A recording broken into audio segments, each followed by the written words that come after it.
നമ്മളെ ഓർമ്മിപ്പിക്കുന്ന ആൾക്കാരല്ല എൻ്റെ വീട്ടുകാർ. എന്ത് പറ്റിയത്, പുതിയതായിട്ട് സംസാരമൊക്കെ മാറി വരുന്നു എന്ന് നമ്മളെ ഓർമ്മിപ്പിക്കും. മനസ്സിലായി. അതുകൊണ്ട് തന്നെ ഞാൻ പറഞ്ഞു, എനിക്ക് ഇപ്പം എൻ്റെ ഈ മുട്ടുവേദന വന്ന് ഇപ്പം എൻ്റെ ഡോക്ടർ പറഞ്ഞു, ഒരു കാര്യം ചെയ്യും, നിങ്ങൾ കഴിയുന്നത് ഈ 2 കാലും കൂടെ ഇങ്ങനെ തൂക്കിയിട്ടിരിക്കരുത്, നീര് വരും. അപ്പോൾ ഒരു കാലിൻ്റെ മുകളിൽ ഒരു കാല് വെച്ച് അങ്ങനെ ഇരിക്കൂ. പക്ഷെ എൻ്റെ വീട്ടിൽ സമ്മതിക്കത്തില്ല. എന്ത് പറ്റി മക്കളെ, കാല് ഭാരമായിട്ട് തോന്നുന്നോ, എന്ത് പറ്റി കാലുമേ കാലിട്ടൊക്കെ ഇരിക്കുന്നതെന്ന് ചോദിക്കും. എന്നാലും ആരും ഇല്ലാത്തപ്പോൾ ഞാനപ്പോൾ യൂസ്ഡ് ആവുകയാണ്. അപ്പോൾ അങ്ങനെയുള്ള നല്ല എഡ്യൂക്കേറ്റഡ് ആണ് എൻ്റെ അമ്മ. പക്ഷെ എങ്കിലും പറഞ്ഞു തരുന്നൊക്കെ അങ്ങനെയുള്ള കാര്യങ്ങളാണ്. അപ്പം നമ്മുടെ പെരുമാറ്റത്തിൽ കുറച്ചൊരു കൂടുതൽ ഗൗരവമോ കുറച്ച് ഹാർഷായി പോയി കഴിഞ്ഞാൽ അങ്ങനെയൊന്നും സംസാരിക്കാൻ പാടില്ല എന്ന് എല്ലാവരും കൂടെ നമുക്ക് ഓപ്പോസിറ്റ് ആവും. എല്ലാവരും, കുടുംബത്തിലുള്ള എല്ലാവരും എന്ത് പറ്റി, അയ്യോ അത് ഭയങ്കര മോശമായപ്പോൾ അങ്ങനെ സംസാരിച്ചത്. അപ്പം നമുക്ക് വല്ലാത്തൊരു അന്തരീക്ഷമാവും നമ്മുടെ വീട്ടിലെ. അപ്പൊ ചേച്ചിക്ക് അങ്ങനെ എപ്പോഴെങ്കിലൊക്കെ മാറ്റങ്ങൾ സംഭവിച്ചിട്ടുണ്ട്? അപ്പൊ ചിലപ്പോ നമ്മൾ മനുഷ്യരല്ലേ, ചിലപ്പോ ചിലരുടെ നിരന്തരമായ ചില ചോദ്യങ്ങളോ പെരുമാറ്റമോ നമുക്ക് ഇഷ്ടപ്പെടാതെ വരുമ്പോ നമ്മൾ കുറച്ച് ഗൗരവക്കാരിയാവും, അല്ലെങ്കിൽ കുറച്ച് അങ്ങനെ ശ്രദ്ധിക്കാതെയൊക്കെ വരുമ്പോ, 1 മിനിറ്റ് മോളെ ഒന്ന് വന്നേ, എൻ്റെ അമ്മ അകത്തുണ്ട്, അങ്ങനെ പെരുമാറരുത്. ഇഷ്ടമുണ്ടോ ഇല്ലയോ, നമ്മളെ അന്വേഷിച്ച് അവർ വന്ന് സംസാരിക്കുകയാണ്. അവർ പോകുന്ന അത്രയും സമയം വരെ ഒരു ചിരി മുഖത്ത് ഉണ്ടാവണം എന്ന് ഓർമ്മിപ്പിക്കും. അപ്പൊ നമ്മൾ വല്ലാതെ അപ്സെറ്റ് ആവും. മനസ്സിലായില്ലേ? അപ്പോ നമ്മുടെ ഓപ്പോസിറ്റ് ഇരിക്കുന്ന ആൾക്കാരുടെ മനസ്സിനെ വ്രണപ്പെടുത്താത്ത രീതിയിൽ പെരുമാറിയേ പറ്റൂ എന്നുള്ളത് നമ്മൾ അറിയാതെ നമ്മുടെ മനസ്സിൽ കിടക്കുകയാണ്. അപ്പോൾ നമ്മൾ കുറച്ച് എന്തെങ്കിലും ഇപ്പം ഇപ്പോഴൊക്കെ എന്ന് വെച്ച് കഴിഞ്ഞാൽ, എനിക്ക് ഒന്നാമത്തെ കാര്യം ലൈഫിൽ അഭിനയിക്കാൻ ഒട്ടും അറിയാത്തത് കൊണ്ട് ചില കുറേ കൂടുതൽ ഇറിറ്റേഷൻ ഒക്കെ വരുമ്പോൾ കുറച്ചങ്ങ് പ്രകടിപ്പിച്ച് പോകും അറിയാതെ. പക്ഷെ ഇത് വെച്ച് കഴിയുമ്പോൾ ഞാൻ ഓർക്കും, എൻ്റെ അമ്മയും എൻ്റെ വീട്ടിലുള്ളവരും എല്ലാം ഓർക്കും, അയ്യോ ഇവരാരെങ്കിലും അവരോട് പറയൂ. പിന്നത്തെ കുറ്റബോധം മുഴുവൻ അതാണ്. പിന്നെ അവരെ ഒന്നും ഇങ്ങനെ പാച്ചപ്പ് ചെയ്തെടുക്കും. പക്ഷെ ഞാൻ അങ്ങനെ പറഞ്ഞല്ല കേട്ടോ, ഇങ്ങനെയല്ല കേട്ടോ. പക്ഷെ നമ്മുടെ കുടുംബാന്തരീക്ഷം തന്നെയാണ് നമ്മളുടെ പല മാറ്റങ്ങൾക്കും കാര്യം. തീർച്ചയായിട്ടും. ഈ കൽപ്പന ചേച്ചി രഞ്ജിനി ചേച്ചിയായിട്ട് എനിക്ക് നല്ല അടുപ്പമുണ്ട്. ഉർവശി ചേച്ചിനെ ഞാൻ ആദ്യമായിട്ട് ഇങ്ങനെ മീറ്റ് ചെയ്യണത്.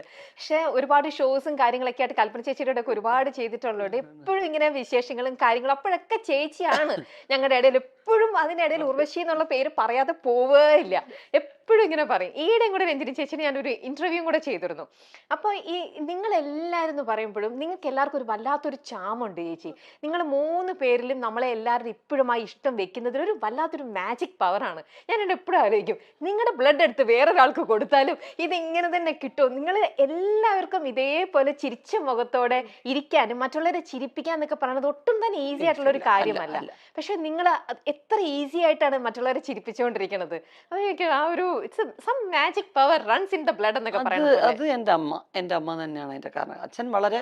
അച്ഛനും വളരെ സരസനായിരുന്നു, കലാകാരനായിരുന്നു, രണ്ടുപേരും ആർട്ടിസ്റ്റ് അല്ലേ. അറിയാം. അപ്പൊ അത് തന്നെയാണ് ബേസ്. പക്ഷെ അമ്മ എപ്പോഴും ചിരിക്കാനും ചിരിപ്പിക്കാനും ഇഷ്ടമുള്ള ആളായിരുന്നു. ഇപ്പോഴും അത് തന്നെയാണ്. നമ്മളൊക്കെ ഇങ്ങനെ എല്ലാവരും കൂടി ഇരുന്ന് ഗൗരവത്തിൽ സംസാരിക്കുന്നത് എൻ്റെ അമ്മയ്ക്ക് ഇഷ്ടമല്ല. എന്തെങ്കിലും കുറച്ച് ഭയങ്കര ഗൗരവമുള്ള ഈ കരച്ചിൽ പടങ്ങളൊന്നും എൻ്റെ അമ്മ കാണത്തില്ല. മക്കളെ മാറ്റത്, ആ ചാനൽ മാറ്റുക, അല്ലെങ്കിലേ ഉണ്ട് നമുക്ക് പ്രശ്നങ്ങൾ, ഇത് കരഞ്ഞുകൊണ്ടിരിക്കാൻ വയ്യ.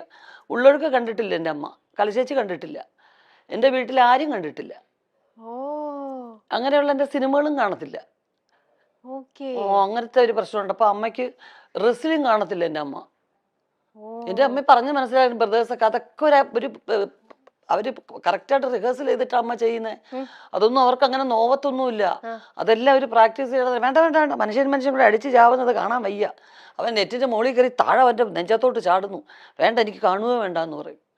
അപ്പൊ അത്രയും ഒരു പോസിറ്റീവ് അറ്റ്മോസ്ഫിയർ ഇഷ്ടപ്പെടുന്ന ഒരാളാണ് എൻ്റെ അമ്മ. ഇതൊക്കെ ആക്ടിങ് ആണെന്ന് അറിയുന്ന ഒരാള്, ഒരു ആക്ടറും കൂടിയാണ്. എന്നിട്ടും ഇങ്ങനെ അല്ലേ?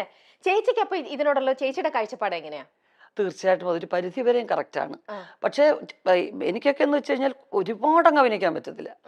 അപ്പൊ എന്ത് ചെയ്യും, നമ്മള് കണ്ടിട്ടുള്ള ഏറ്റവും പരിധി ഒട്ടും ഗൗരവമില്ലാത്ത സംസാരിച്ചേക്കുക. നമുക്ക് ഫീൽ ചെയ്യുന്നതോ അല്ലെങ്കിൽ ഒട്ടും ഇത് കാര്യമായിട്ടുള്ള രീതിയിലുള്ള സംസാരം എല്ലാം തോന്നിക്കഴിഞ്ഞാൽ പരസ്പര ബന്ധമില്ലാതെ ഞാൻ വേറെ കാര്യങ്ങളൊക്കെ സംസാരിക്കും. ഡൈവേർട്ട് ചെയ്തിട്ട് അവര് ചോദിക്കുന്ന ചോദ്യം ഉത്തരവായിരിക്കത്തില്ല ഞാൻ പറയുന്നത്. ഒരു ബന്ധത്തിന് ഈ ചോദ്യത്തിന് ഈ ഉത്തരം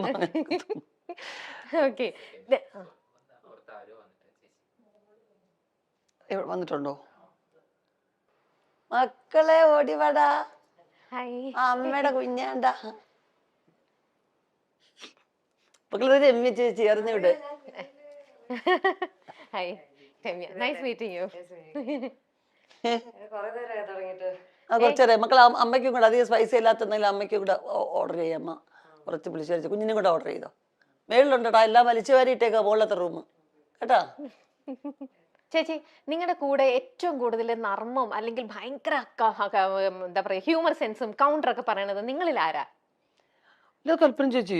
ആണോ? അയ്യോ മിനി ചേച്ചി കൊച്ചിലെ മുതലേ അവളുടെ പേരൊക്കെ വേളൂർ കൃഷ്ണൻകുട്ടി ഞങ്ങളുടെ പിന്നെ കഥയുടെ പേരുകളിലൊക്കെ അവൾ അറിയപ്പെട്ടിരുന്നത്. ആൾക്കൂട്ടത്തിൽ ഏലിയമ്മ അങ്ങനെയൊക്കെയാ വിളിച്ചിരുന്നത്. കാരണം വെച്ചാൽ എവിടെ ആൾക്കൂട്ടോ ബഹളം ഉണ്ടെങ്കിൽ അവിടെ അതിൻ്റെ ഇടയ്ക്ക് വരും. എന്താ നിങ്ങളെ കാര്യം, എന്നിട്ട് ന്യൂസ് എത്തിക്കാനാ.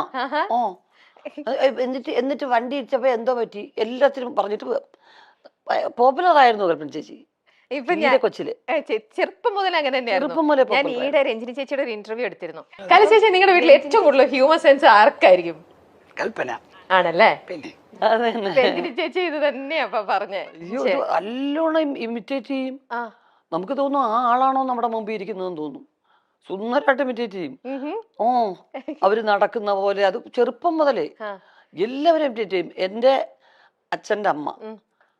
അച്ഛൻ്റെ അമ്മയ്ക്ക് അങ്ങനെ വലുതായിട്ട് സിനിമയൊന്നും കാണത്തില്ല. ഈ ഭക്തി സീരിയലൊക്കെ മഹാഭാരതമൊക്കെ എന്ന് പറഞ്ഞ് തമ്പുരാനേ വാസുദേവായ എന്നൊക്കെ പറഞ്ഞ് മന്ത്രമൊക്കെ ജപിക്കും. പണ്ട് മഹാഭാരതത്തിന് ഒരു ഗ്ലോബൊക്കെ വരുമല്ലോ. അപ്പൊ അത് പറ്റിക്കുക. ഉമ്മ എണീക്കുമ്മ കൃഷ്ണൻ മരുന്നമ്മ എണീക്കുമ്മ തമ്പുരാനെ എന്തൊക്കെ അതിലൊക്കെ തൊഴും. അത് വേഷമാണോ ഇതാണെന്നുള്ള അത്ര ഇന്നസെന്റ് ആൾക്കാരായിരുന്നു നാട്ടുപുറത്തെ ശരിക്കും.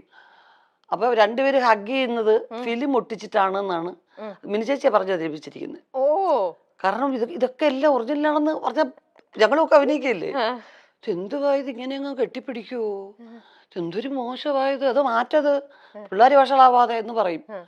അപ്പൊ ഉടനെ ഞങ്ങളൊരു അമ്മമ്മ അങ്ങനെയല്ല അമ്മമ്മ, ഇവിടെ ഒരാൾ നിൽക്കും ഇവിടെ എന്നിട്ട് ഈ ഫിലിം ഇങ്ങനെ ഒട്ടിക്കും അമ്മമ്മ എന്ന് പറഞ്ഞ് പറ്റിക്കും. മിനി ചേച്ചി ഇത് പറഞ്ഞ് അഭിനയിച്ച് പറ്റിക്കുന്നേ.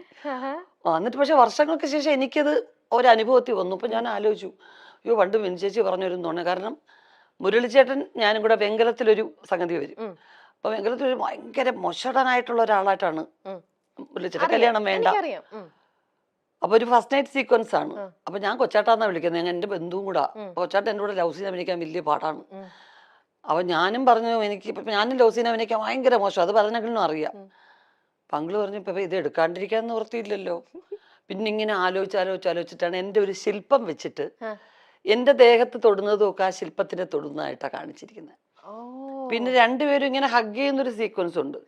അതിന് മുരളിച്ചേട്ടൻ അത്രയും ദൂരം അവിടെ, ഞാനിവിടെ, രണ്ട് ഷാഡോ പ്ലേ പോലെ. കറക്റ്റ് മുരളിച്ചേട്ടൻ അവിടെ നിന്ന് ഇങ്ങനെ എണീറ്റ് വരും ആ ഭാഗത്തുനിന്ന്, ഞാൻ ഇവിടുന്ന് ഇങ്ങനെ എണീറ്റ് പോവും. എന്നിട്ട് ഹഗ് ചെയ്യും. നിഴല് കാണുമ്പോ രണ്ടുപേരും അടുത്തിരുന്ന് ഹഗ് ചെയ്യുന്ന പോലെ.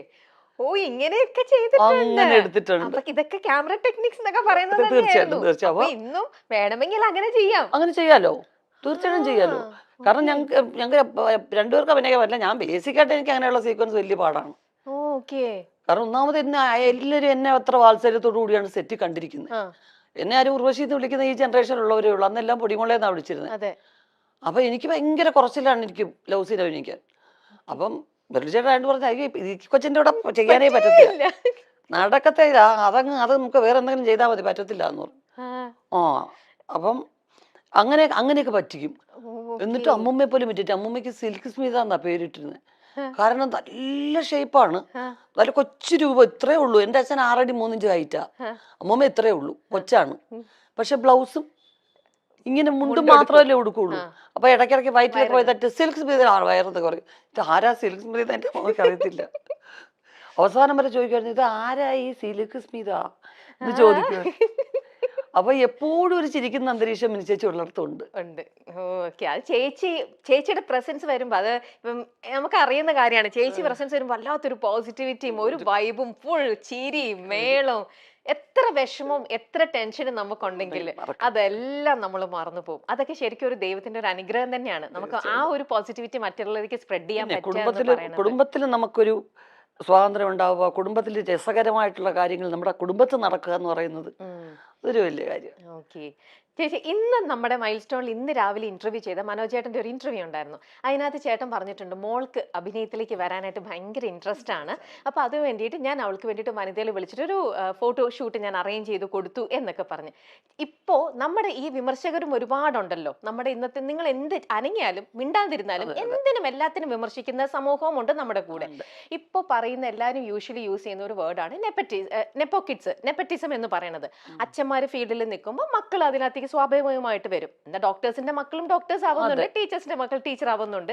പക്ഷെ സിനിമയിൽ ഇപ്പൊ നമ്മൾ കൂടുതലായിട്ടും സിനിമയിലുള്ളവരുടെ ഒക്കെ മക്കള് ഇതിലിപ്പോ സജീവമായിട്ട് ഇപ്പൊ ഒരുപാട് പേരെ നമുക്ക് എണ്ണത്തിൽ ഉണ്ട്. അതുകൊണ്ട് തന്നെ സോക്കോൾഡ് ഇപ്പൊ എല്ലാവരും പറഞ്ഞത് നെപ്പോ കിഡ് എന്ന് പറഞ്ഞിട്ട് നെപ്പോ കിഡ്സ് എന്നുള്ള ഇതിലേക്ക് വരുന്നു. ചേച്ചിക്കും ഇപ്പം നിങ്ങളുടെയും മകള് ഇതിലേക്ക് വരികയാണെന്നുണ്ടെങ്കിൽ ഇത്തരത്തിലുള്ള വിമർശനം മറ്റേ സൈഡിൽ നിൽക്കുകയും ചെയ്യുമ്പോൾ ചേച്ചി ഇതിനെ എങ്ങനെ കാണുന്നത്? എനിക്ക് അവളെ കൊച്ചിലെ മുതലേ ഒരു ഫോട്ടോയ്ക്ക് പോലും നിർത്തുന്ന ഇഷ്ടം ഉണ്ടായിരുന്നില്ല. ഞാൻ മാത്രമേ ഉള്ളൂ വീട്ടിൽ അങ്ങനെ. വേണ്ട, അവള് പഠിക്കണം, എനിക്ക് പഠിക്കണമെന്ന് വലിയ ആഗ്രഹമായിരുന്നു. അപ്പൊ അവള് പഠിക്കാൻ നല്ല മിടുക്കുമായിരുന്നു. അപ്പോൾ അത് +2 ഒക്കെ കഴിഞ്ഞ് 85% മാർക്ക് ഒക്കെ എടുത്ത് പഠിച്ചു കഴിഞ്ഞ് അവള് ബാംഗ്ലൂർ ഹോസ്റ്റലിൽ ചേർന്നാണ് കോഴ്സ് പാസ്സാവുകയൊക്കെ ചെയ്തത്. അപ്പൊ ഞാൻ പറഞ്ഞു, ജോലി നിന്റെ പഠിത്തത്തിനുള്ളൊരു ജോലി നീ ചെയ്ത് ആ ശമ്പളം പറ്റി അതിനകത്തുനിന്ന് സ്വന്തം ചെലവിൽ കാര്യങ്ങളൊക്കെ നടത്തി പൈസയുടെ വില അറിയണം. അല്ലെങ്കിൽ ഒരു സെലിബ്രിറ്റി കുട്ടിയായിട്ട് മാത്രം വളർന്നാൽ ശരിയല്ലല്ലോ. പക്ഷെ അവൾ അക്ഷരം പ്രതി അനുസരിച്ചു. പിന്നെ ഡബ് സ്മാഷും അതും ഇതും ഒക്കെ എല്ലാം ശിവൻചേട്ടനാണ് പ്രോത്സാഹിപ്പിക്കുന്നത്. എപ്പോഴും കൂടുതൽ ഇത് അതെന്താ നിനക്ക് അങ്ങനെ, ഓക്കെ ഇങ്ങോട്ടാണ് വരാൻ ഇഷ്ടം എന്ന് പറഞ്ഞാൽ അപ്പം എല്ലാ കാര്യങ്ങളും കമ്മ്യൂണിക്കേറ്റ് ചെയ്യുന്ന കൂടെ അവിടെ. ചാച്ചാ ഞാൻ ഒരെണ്ണം അയച്ചിട്ടുണ്ട്, ഒന്ന് കാണണേ, എന്നിട്ട് അമ്മയെ ഒന്ന് കാണിച്ചു നോക്ക് എന്ന് പറയും. അപ്പൊ ഞാനിത് വലിയ ശ്രദ്ധിക്കുന്നതായിട്ട് ഭാവിക്കത്തൊന്നുമില്ലായിരുന്നു. പക്ഷെ അവള് ഹ്യൂമർ നല്ലോണം ചെയ്യും.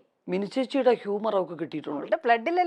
അത് എനിക്ക് അതാണ് എനിക്ക് ഞാൻ അകറ്റി തന്നെ വെച്ചു. കാരണം ഹ്യൂമർ പെർഫോം ചെയ്യാനാണ് ഇഷ്ടം. എന്റെ ഹ്യൂമർ സീൻസ്, മിനി ചേച്ചിയുടെ ഹ്യൂമർ സീൻസ്, ദിലീപിന്റെ ഇതൊക്കെയാ ഡബ് സ്മാഷ് എടുക്കുന്നത്. അല്ലാതെ സീരിയസ് ആയിട്ടുള്ള സീൻസോ ഡാൻസോ അതൊന്നും അല്ല. കുഞ്ഞിലെ മുതൽ അച്ഛൻ്റെ അമ്മയുടെ എന്റെ ആ കട്ട് കട്ട് കട്ട് എന്ന് പറഞ്ഞ സാധനം ആണ് ബിഗിനിങ് ചെയ്തുകൊണ്ടിരുന്നത്. പിന്നെ കിലുക്കത്തിലെ രേവതിയുടെ അപ്പുപ്പനെയും അമ്മുമെനെയും അതൊക്കെയാ എടുക്കുന്നത്. കൊച്ചിലെ ഞാൻ പിന്നെ അവളെ ഉറക്കാനും അവളെ എന്റർടൈൻ ചെയ്യിക്കാനും എടുക്കുന്നത് കിലുക്കത്തിലെ രേവതിയുടെ ഡയലോഗ്സാ. കൊരങ്ങിന് വേണോ, അതൊക്കെ ഞാൻ അഭിനയിച്ച് കാണിക്കണം. അപ്പൊ അപ്പം മുതലേ എനിക്കറിയാം ഇവൾക്ക് ഹ്യൂമറിനോടാണ് താല്പര്യം കൂടുതൽ. പിന്നെ വീട്ടിലെപ്പോഴും തമാശ പറയുന്ന ആൾക്കാരല്ലേ. അപ്പൊ എന്നോട് പറഞ്ഞപ്പോ ഞാൻ പറഞ്ഞു ജോലിയൊക്കെ ചെയ്തിട്ടാട്ടെ എന്ന് പറഞ്ഞു. ജോലി ചെയ്തു, ശമ്പളമൊക്കെ വാങ്ങിച്ചു. ഞാൻ 450യുടെ ഒരു ടോപ്പ് എടുത്തു. അപ്പൊ സമാധാനമായി എനിക്ക്.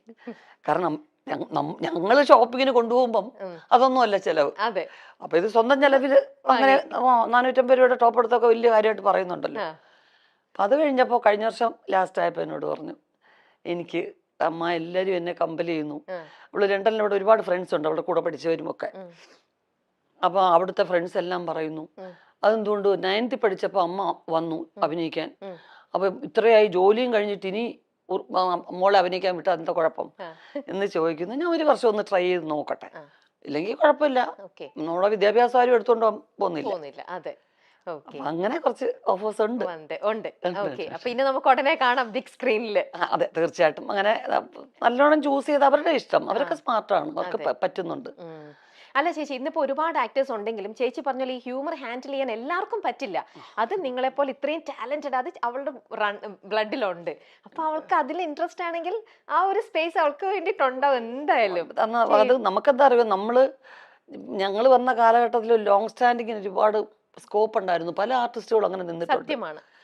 ഇനിയിപ്പോ അങ്ങോട്ടുള്ളവർക്ക് അത്രയും നല്ല സ്ട്രോങ് ക്യാരക്ടേഴ്സ് എഴുതുന്ന റൈറ്റേഴ്സ് ഇനിയും ഉണ്ടാവുമായിരിക്കും തീർച്ചയായിട്ടും. അപ്പം അങ്ങനെ ഉണ്ടാവണം, നല്ല ക്യാരക്ടേഴ്സ് ഉണ്ടാവണം.